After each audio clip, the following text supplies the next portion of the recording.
तू पवित्र गोदा जीवन मी महापातकी। तुझे दर्शन होवोनिया दुर्बुद्धी घाण माझे ठाया। राहिल्या तैशीच गुरुराया चंदन तुझला कोण म्हणे। कस्तुरीच्या सहवासे मृत्तिका मोल पावतसे। पुष्पासंगे घडतसे वाससूत्रा मस्तकी। थोरांची ती हीच रीती ते ज्या ज्या गोष्टी ग्रहण करीती। त्या त्या वस्तू पावविती ते महत्पदा कारणे।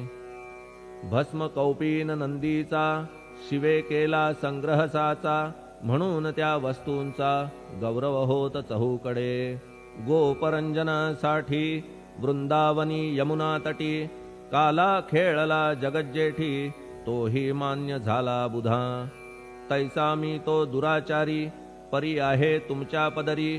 म्हणून विचार अंतरी ह्याचा करा हो गुरुराया।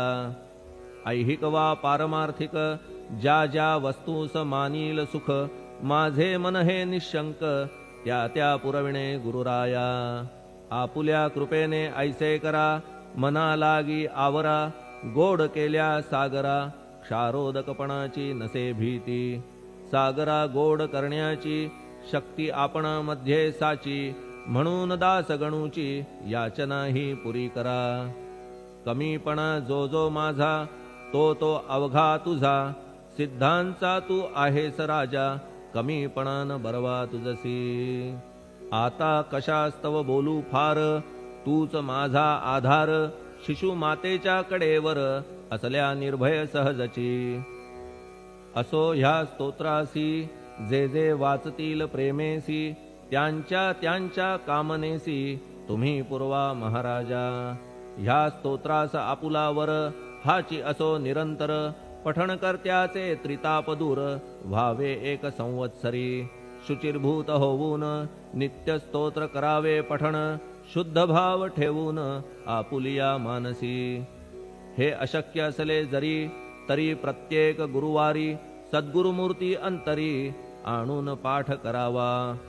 तेही अशक्य असल्यास प्रत्येक एकादशीस वाचणे ह्या स्तोत्रास कौतुक त्याचे पहावया।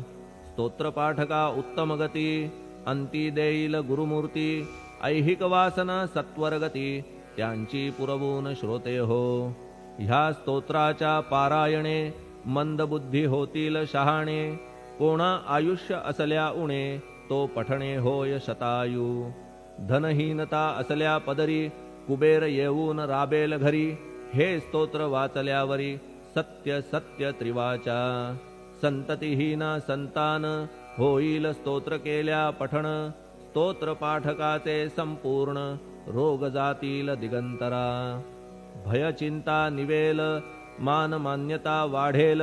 अविनाश ब्रह्म कळेल नित्य स्तोत्राच्या पारायणे। धरा बुध हो स्तोत्राविषयी विश्वास आपुल्या मानसी। तर्क वितर्क कुकल्पनेसी जागा मुळी देऊ नका।